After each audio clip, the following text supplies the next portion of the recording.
So do you want to hear something really disappointing? Yeah, what happened? So I have like this little beauty stool at my built-in beauty desk in my bedroom, and I went to sit on it today and one of the legs broke. Oh, I have the cutest thing for you though. What? A diet? A muscle? No. Can I show you my new stool? Oh yeah. Okay. We'll just make this my shelfie. Ooh. Oh boy. Well, it doubles as a little container too. But the top is really went off. It's so 90s. Oh, cute. And it's fabric. And the top comes off. Is that like And a crushed velvet? It's soft Or like a ish. a performance velvet is what they call it, kind of thing? Exactly. You can perform on top of it all day long. And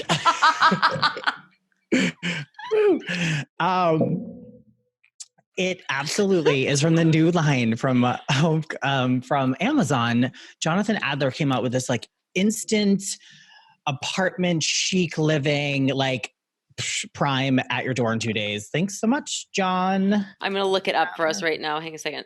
How much was it? Do you know? So there was I almost got the tufted, I almost got the 2-seater, the little love seat in it. Then I was like, get the 2 singles and then you can move them around. I think it was $200. Oh, new house. Hang on. Let's see. We can share this right now. How cute. Mm-hmm. Look at this line. I love his stuff. It's very funky. Oh my gosh. Look at this. Is really very chic. My whole little studio, thing where I do my work and my little hair over here. It's I don't do, I don't have all of this, but I have 2 pieces from the line and it flowed beautifully into what I had. So it's cool, right? It's very cool. And I feel like I always thought that Jonathan Adler's stuff was way more out there and Art kitschy. Deco? Yeah. But this is really very chic. It's very cute. I love these. Okay. All right. Well, I don't thank see you. my little thingies, but Oh, it's wait, here, fine. let's see. Oh, the chair. Right. I got distracted with all of the other stuff. Oh, no. I'm just going to be in a deep dive of Amazon. Yeah, no, don't do it. It's okay. Oh, There here you they have it. are. Yes. So Cute. it comes in Elsa blue and then the gray. Cute. And then Not you too can bad. open it up. Did you see the 2-seater? Go back. Do you think I should have got the 2-seater? I mean, to perform on, probably. Yes. To do the kick split or the double twist twirl. Yes. I need the 2-seater. Okay. All righty. Well, speaking of shopping, we've got a really interesting story today about shopping in the future, right? Have you noticed that, I don't know, the shopping experience for you is just different, right? Because we can go online and then 2 days later, it's at our doorstep. How about if you're in New York City, some deliver that day. Oh, I know Amazon Prime now, but thank you. And Net-a-Porter and Mr. Port, they coming on over. It's crazy. Absolutely true. And Rent the Runway, which I am wearing right now. You can order stuff right to the store and get it that day. But our story today about shopping in the future, right? What's it going to be? Because have you seen any of the AI stuff, Ryan? I have. Or not the AI, sorry, the AR stuff, augmented reality. Right. I've seen it when I was furniture shopping, when I was designing a hair studio. Yeah. And I needed a chandelier and what have you. I didn't love it. It wasn't perfect. Right. I kind of have vision for that stuff anyway. So when it's not right, it's ugh, never mind. I'll just I know what I need. Right. So, but I think it will really, truly help someone who doesn't necessarily have the eye in design, who needs to kind of see it in the space. Yeah. There are a lot of people like that. And I think it's amazing. And I remember the first time I ever saw it. And it was, shopping on Gilt, and it was just great. It was fun. It helped you pull the trigger on your purchase when you weren't sure. On a personal note, how do you feel about these brands knowing everything about us? You know what? I think of my kids. I think of my daughter who gets to go into a makeup store maybe for fun with her girlfriends, and she sets up her email, and then now they have everything on her from jump because And then they're gonna pitch and like sell her stuff, and she's not gonna know. I agree with you. But one of the things that also kind of scares me is that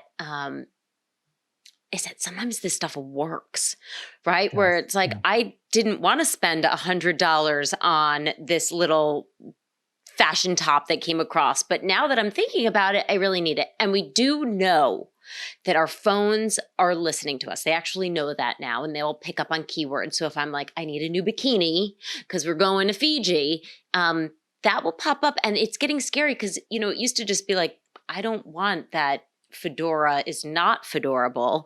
But now I feel like, especially with certain places where you shop a lot, they know how to get you, and they know how to hit you in the wallet, and they know how to hit you where it hurts.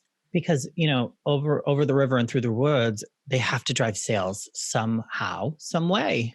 And if you're not going into the store all the time, they still need a way to get you when you're not there. Yeah, and hey, well, guess what? Our next guest is going to explain to you how they're also luring us back into the store.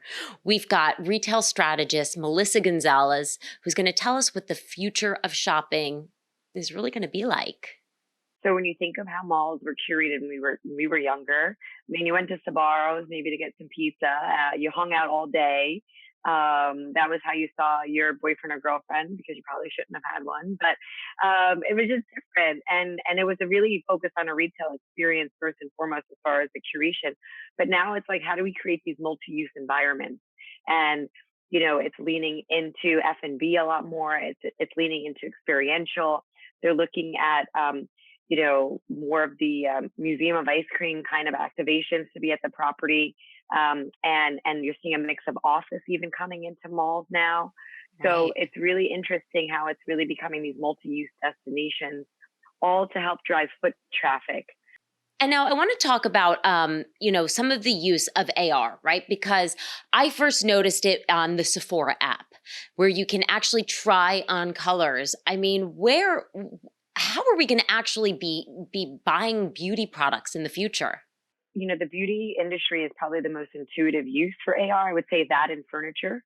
Right. Um, and I think that you're going to continue to see it. It makes a lot of sense, because if you think about it, in that environment of a store, you want to see how nail polish looks on you. You're going to want to see how different blushes and pigments are going to look at you. And you can't always sit there and take it off and go through that whole process of it. That actually becomes more time consuming. And then you also want an opportunity to remember what you tried on. So a lot of the times when stores are integrating augmented reality, they're not just letting you see what you look like in the mirror. It's Yeah. also taking a snapshot of it and then sending you a follow-up email with links to all the items you tried on. So you could just shop from the email later. And it's a really seamless way for you to not only remember everything you tried on and how it looks, you have a picture right there, but also on the retailer side, think of all the things they're learning. They know that Amber tried on all of these things, and then they know what you converted. So now they also know what resonated with you and what you like, and how to follow up with you later. Wow. I mean, for some people, they say that's scary. And I I guess in love some it. ways it could be, but I kind of love it. Yeah, I mean, look, it's scary if it's not with purpose, and I think that that's a fine line, and that's why retailers and brands have to make such a concerted effort in really understanding what's best for the customer and making sure that it's serving that purpose.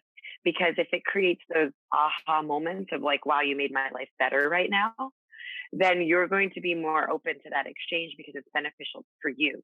It doesn't just kind of like put you in this vacuum of data. And I think that there's more and more of an effort of that happening.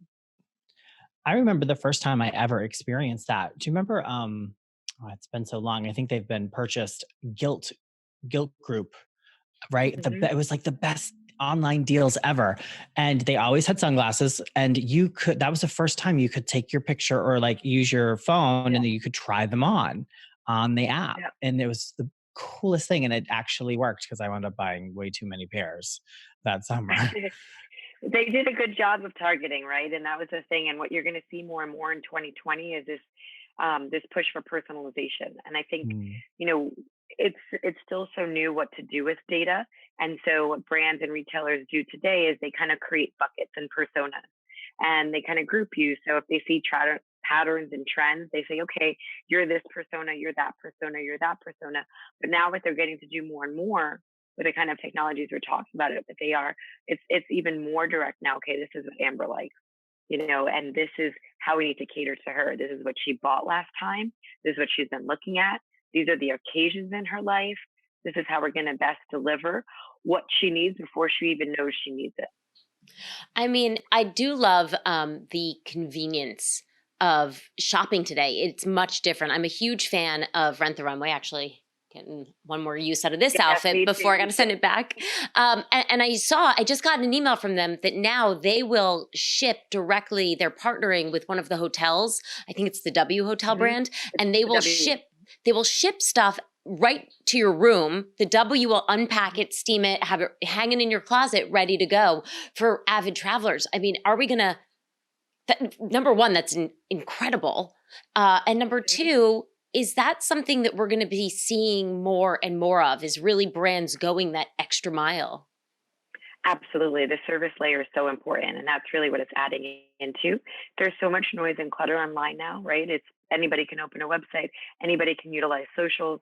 The reason why actually more brands and retailers are opening stores, you're hearing about the demise, but you're seeing a big wave of people coming back to stores, especially these digital natives, is because it's actually becoming so much more competitive and expensive to grow online.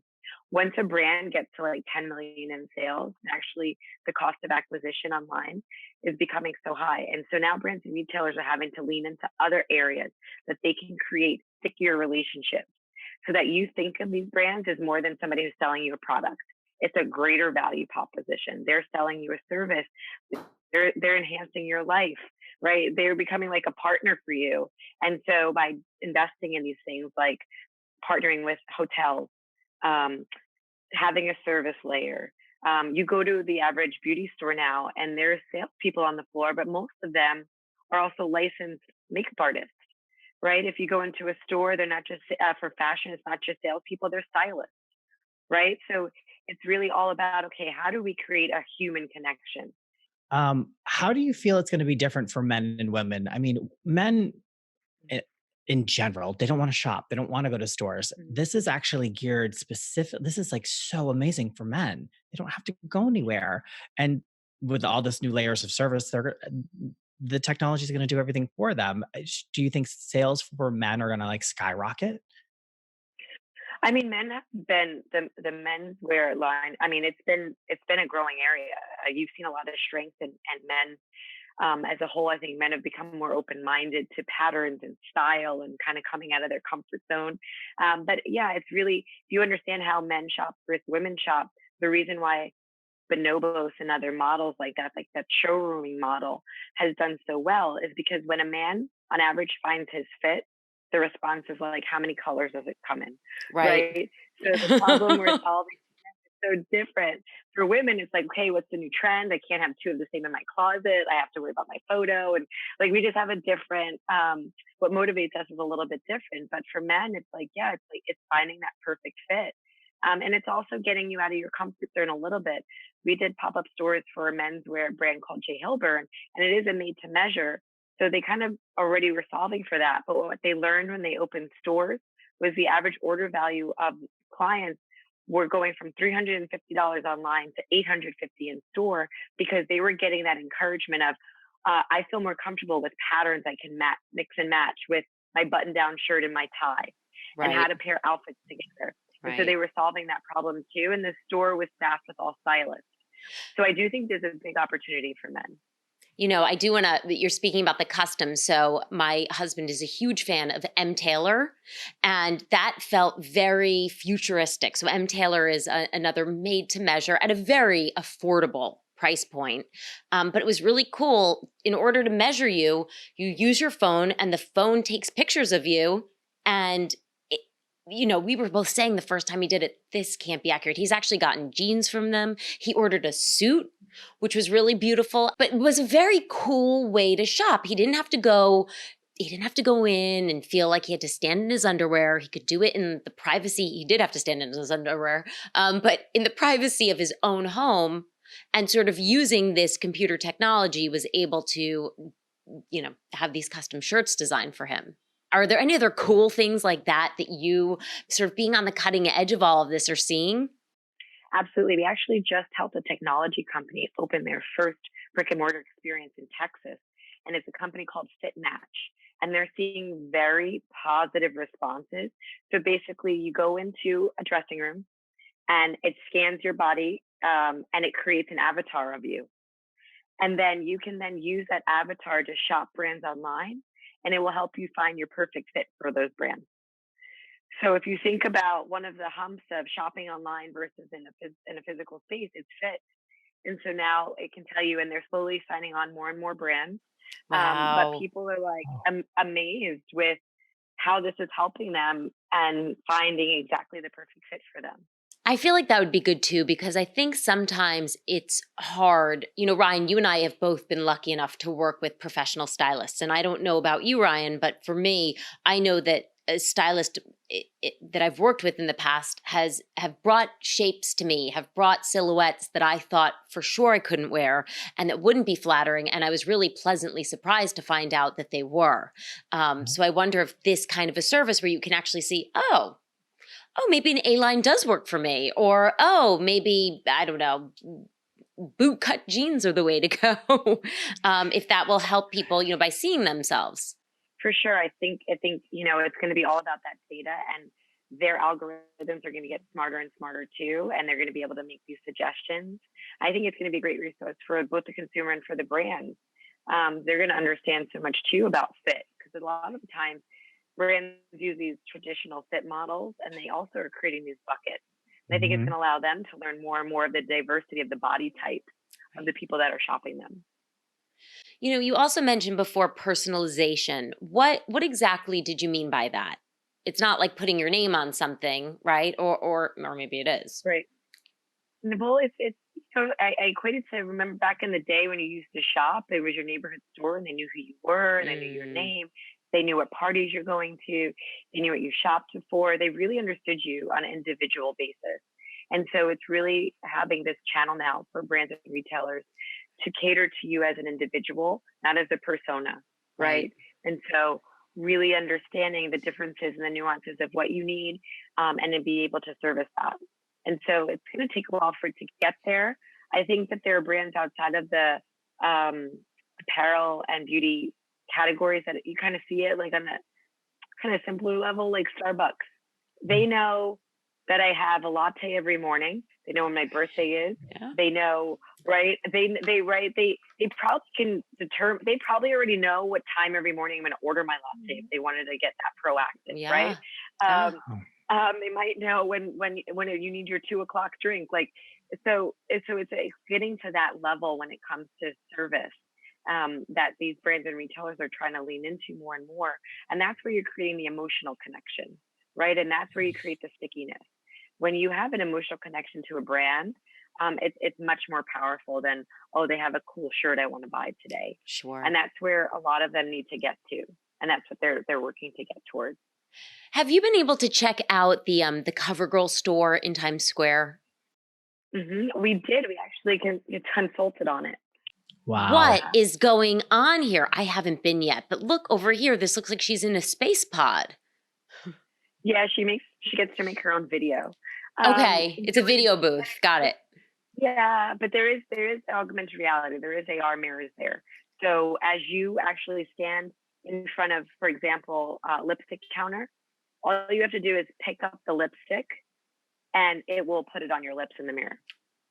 Wow. And then it creates that profile, and then you can email yourself everything you looked at in the mirror, and it will Wow. send you a list, all clickable, so you could shop later.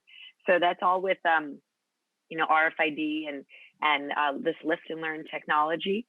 But what you were alluding to before is something else that I think will continue to exist in retail, is those Instagrammable moments or the user generated content. And Yeah. brands more and more, the more they can do that, the more that they're increasing their brand awareness, and ideally an organic way, because you can run a commercial and all, but if I see my friend in my feed and talking about something or endorsing something or showcasing what fun they had somewhere, like the way that impacts me is so much more powerful than if I saw a commercial. Oh, So absolutely. Sure. brands brands more and more are trying to make sure that that's being worked in. And the way in which CoverGirl did it is in like a very intentional, like here's a photographic moment.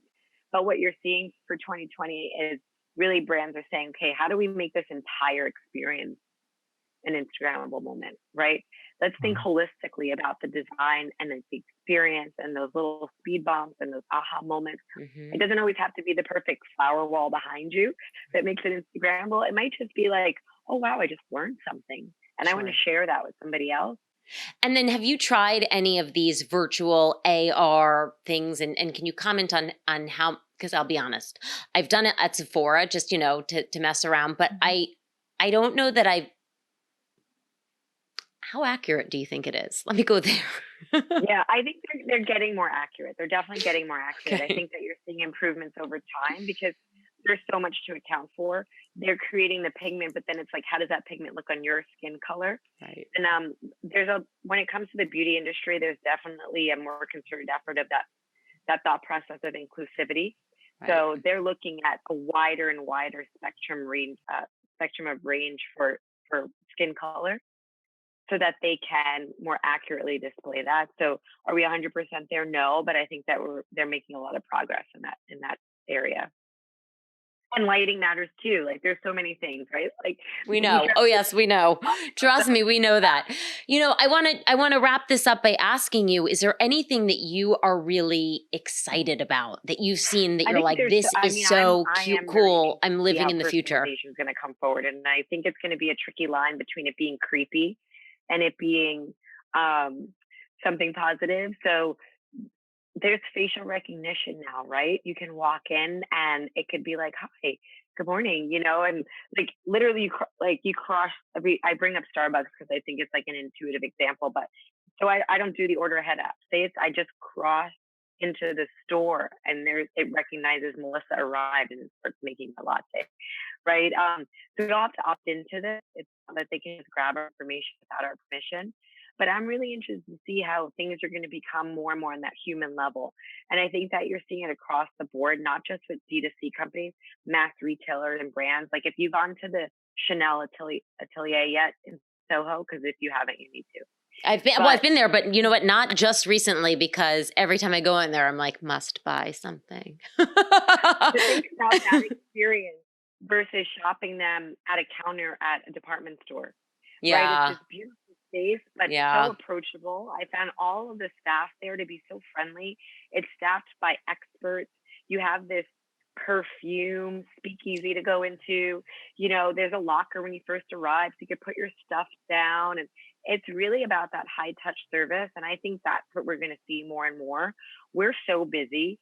So if we now have like two channels. We have our phones and our computers that are transactional. So like being able to buy something, you don't have to go to store to do that anymore, right? Like back in the day, you had to go to store because that's the only way you could do it.